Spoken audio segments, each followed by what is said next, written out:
Now, Jonathan, I know you want to be mediator and get Kimbella and Yandy to make up, but after this episode, you obviously can see that that ship has sailed.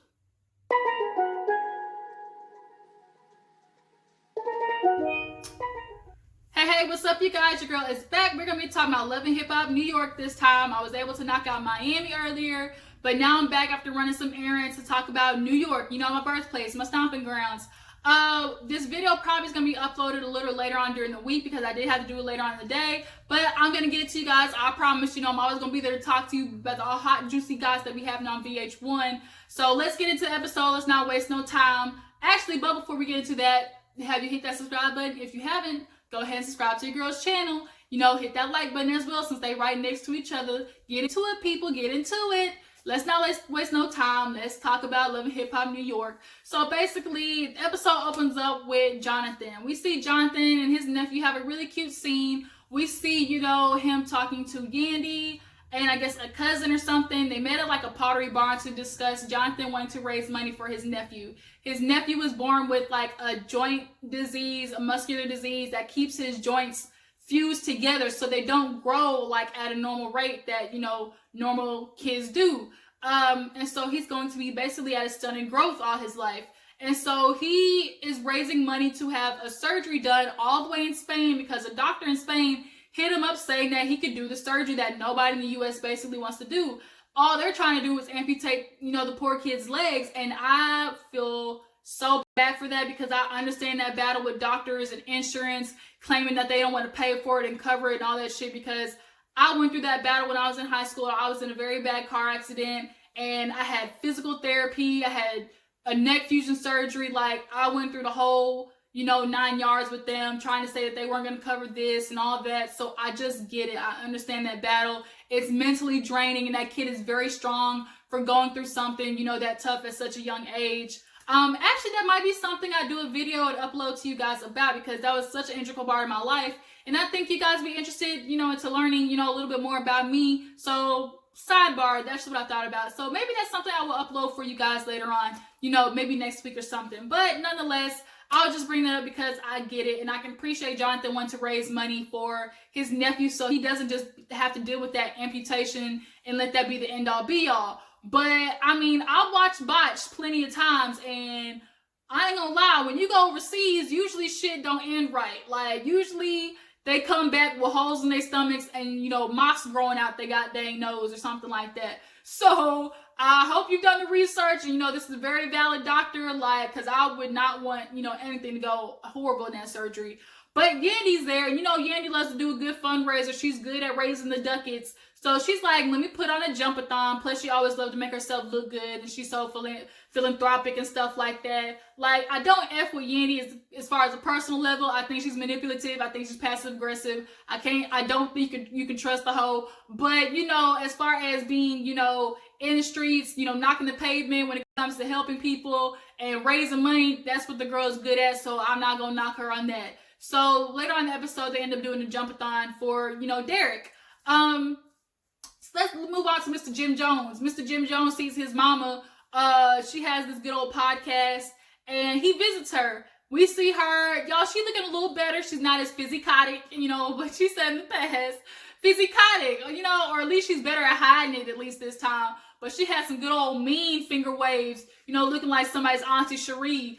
So after doing the podcast stuff, he talks to her about, I guess, her house that had burned down. He's helping her rebuild it and, you know, help Chrissy's doing the interior decoration, but the mama don't know that yet. Now Jim is like, I think I want to wait, you know, to tell her after the house is all done and stuff, because I don't want it to be like, you know, something that comes up and she don't like it because it's Chrissy, like the whole 9 yards.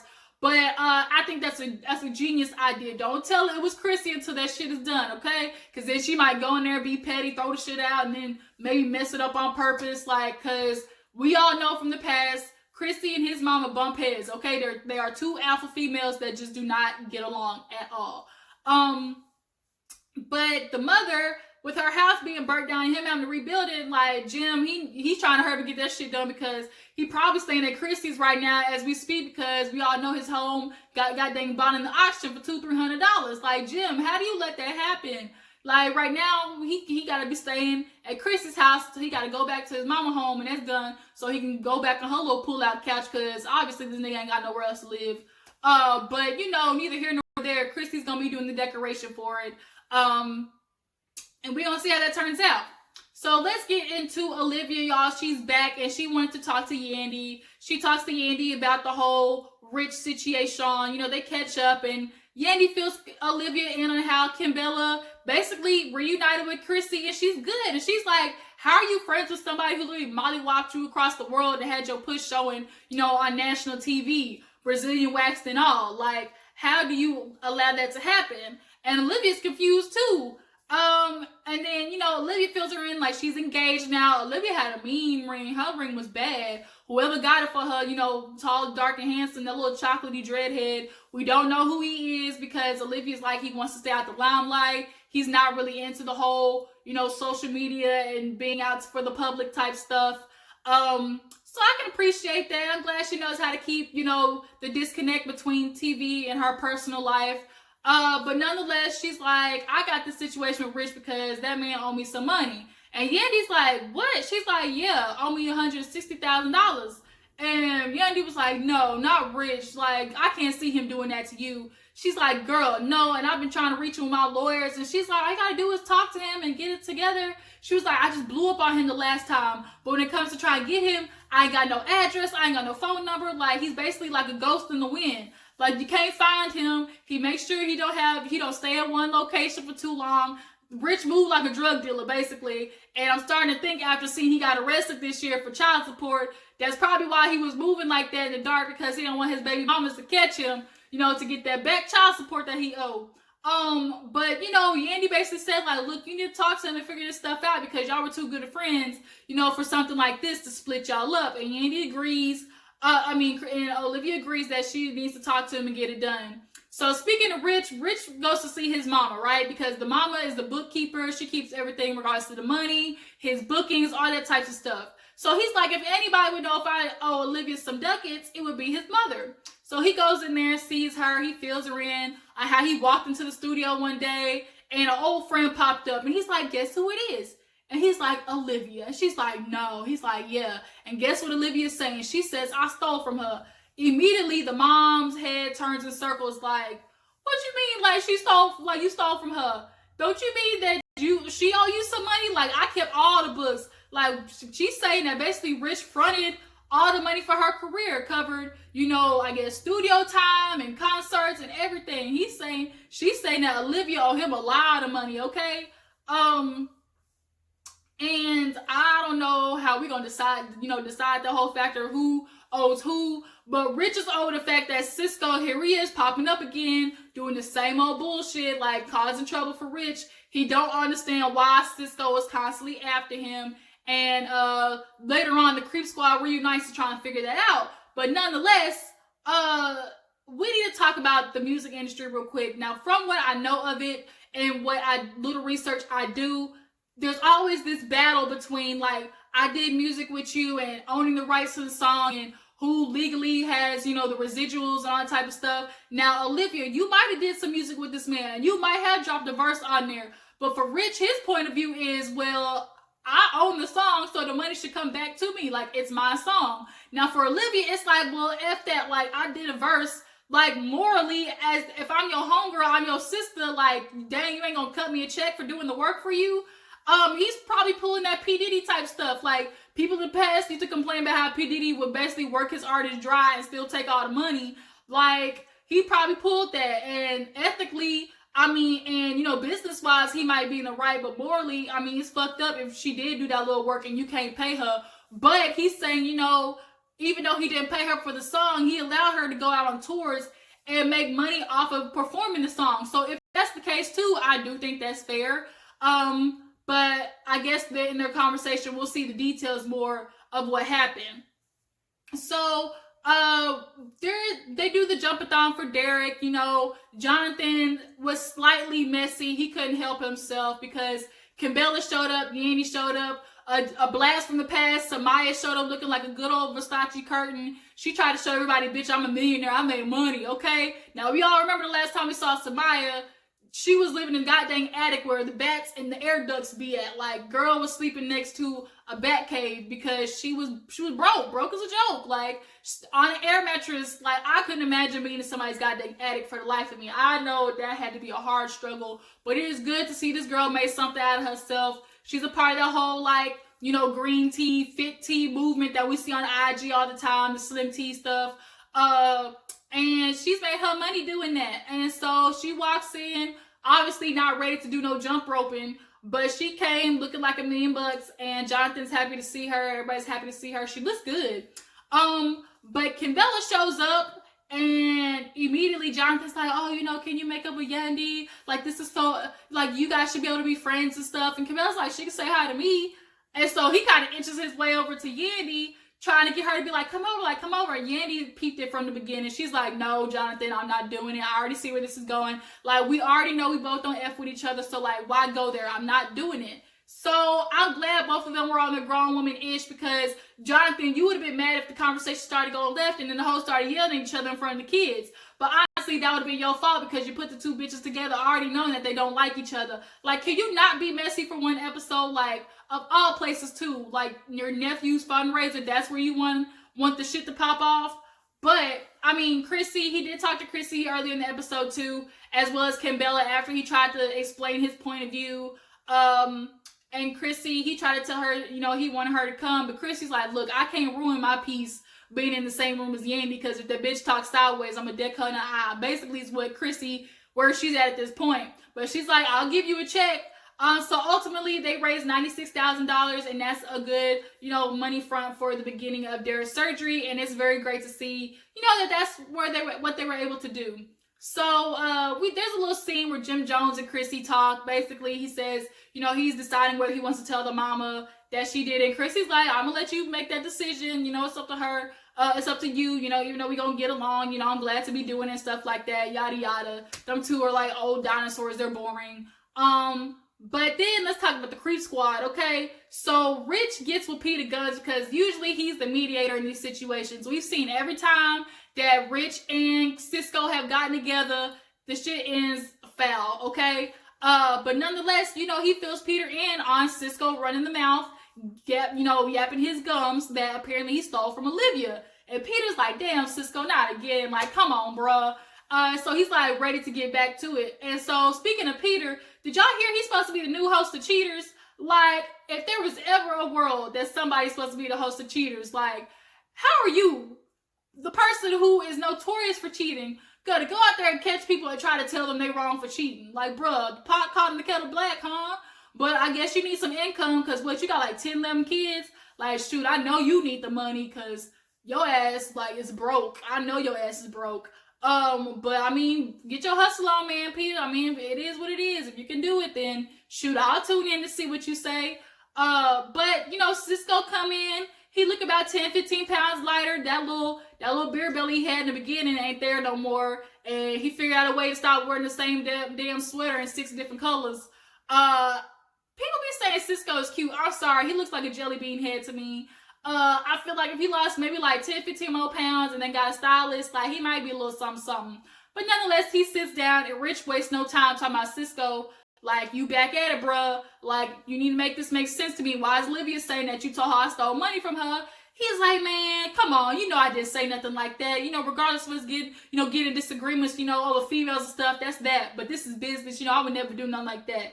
Rich is like, oh, word, for real? He's like, first of all, how do you go behind my back to go do business with somebody I brought you to the table with? And he's like, you know you were wrong, because at the end of the day, you didn't come talk to me. You think I wouldn't hear about the meetings at Universal and stuff like that? Sis was like, man, I was just trying to help a friend out. He's like, fuck helping a friend out. You are my friend. Like, it's Cisco. Let's keep it real. You knew you were wrong. Like, and you know you're wrong when you don't tell somebody something that you did. Like, you could have easily went up to Rich and had that conversation that you were working with Olivia. But because you knew the shit was foul play, you didn't do it. Then you want to make this excuse, oh, I was helping a friend out. Like, bruh. But the question is, if you didn't tell Olivia that Rich was stealing from her, where did she get the idea from, Cisco? I don't think Olivia would just pull your name out of her ass that, you know, like, it's so obvious that Cisco told her that. And even if he didn't say the words verbatim, he definitely was alluding to it, because at the end of the day, he's still mad at Rich over the whole girl stuff that happened in the past seasons. Him stealing his females. And to get Rich out of the way, he needs to come up with some type of lie so he could, help pocket the money that Olivia was making. Because as long as Rich is out the way, then that means he could be there to help her book the money, book the events and take the money for that. But Rich is like, well, fine then. Okay, I guess all of us will have to sit down and we're going to get, nip this thing in the bud. Who's telling the truth and who's lying?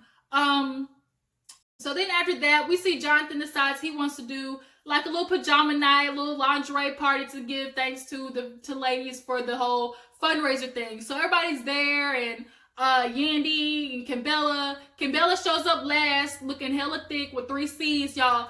Kimbella got all that ass. Like, did she have surgery?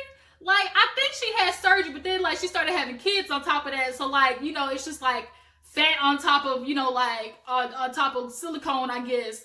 But nonetheless, when Kimbella comes in, it's kind of awkward, but then everybody else is still kind of having fun, playing with the little toys and the little squirt titty gun and stuff like that. But then Jonathan wants to get messy because he can't help himself. He talks about Truth or Dare, and we all know this shit was produced for them, for somebody to eventually ask the question to either Kimbella or Yandy about what their issue is. And Samaya was the one to do it. Samaya asked Yandy, like, is there somebody you have a problem with?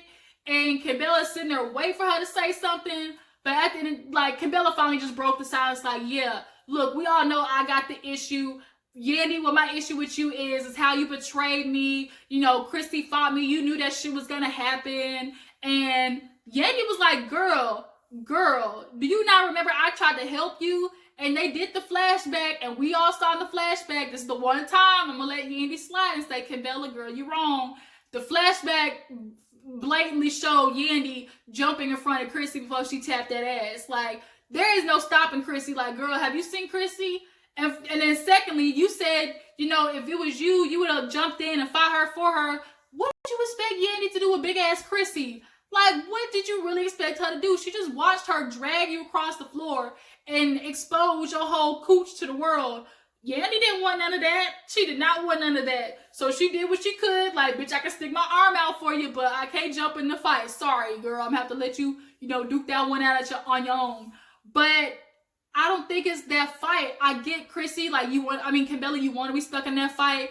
But the more she kept talking, the more it was very obvious that she was on, I can't stand it. Like, I'm always there for you. I'm fighting for you. I would have jumped in that fight for you. And I'm always that girl for you, because every time you had an issue in the past, I was always the bitch you called, because I was down for you. And that goes back to that same issue where Yandy called Kimbella to show up at a damn kid's birthday party to fight the baby mama of some woman, I guess, was claiming to be messing with him in DC's or something like that. And then Yandy tried to act like she didn't do nothing. And to this day, I don't think Kimbella has gotten a clear admission from Yandy saying that that's what she did. Even though at the reunion, she was clearly busted and caught in a lie. But I think Kimbella just wants her to admit, like, yeah, girl, I should have had your back with that one. And Yandy never will. I think Kimbella, you just have to accept that. But nonetheless, shit starts going left. She throws a drink because she's getting heated, because she's like, how dare them you talking to, Chrissy saying I basically deserve to get beat up. She's like, well, yeah, after you called me fake. Oh, really? She throws the drink. Sin is like, girl, like, calm down. This ain't that serious. Like, talk to your friend. Like, bitch, come on. And Yandy gets up, and Jonathan's like, no, don't do it, Yandy. Don't do it, Yandy. Sit down, Yandy. And security gets in the middle. And so Kimbella's like, do it. Do it. Do it. And it's like, Yandy was sitting there quiet out of nowhere. I think Yandy was like trying to get in the zone, and finally the bitch fell froggy and she leaped. Now security caught her, of course. And Yandy like, let's not act like you was gonna do something. You waited till security got there. Like, if you really was bad at trying to fight Kimbella, you would have went after her ass when she first walked through the door, or when she first initially was sitting down. But security breaks up the fight. Everybody trying to break it up, and that's where it ends. So y'all let me know, is Kimbella in the wrong for making up with Chrissy before she makes up with Yandy? I mean, I get it, because I'm kind of like Kimbella. Like, I'm a person who's loyal sometimes to a fault. And I could get over a physicality thing, but if you my friend and we've been road dogs and I have rode for you hard and I don't get that in return, like, shit, I'm a hold on to that. Like, I'm gonna be hella salty with that every time I see you. And then Jonathan, quit being messy. Why you got these bitches in the same room knowing they not gonna make up? Like, you need to let that shit go. But y'all let me know whose side y'all stand on in that part. Don't forget to drop down in the comments and like this video, and I will catch you guys on the flip side. Deuces.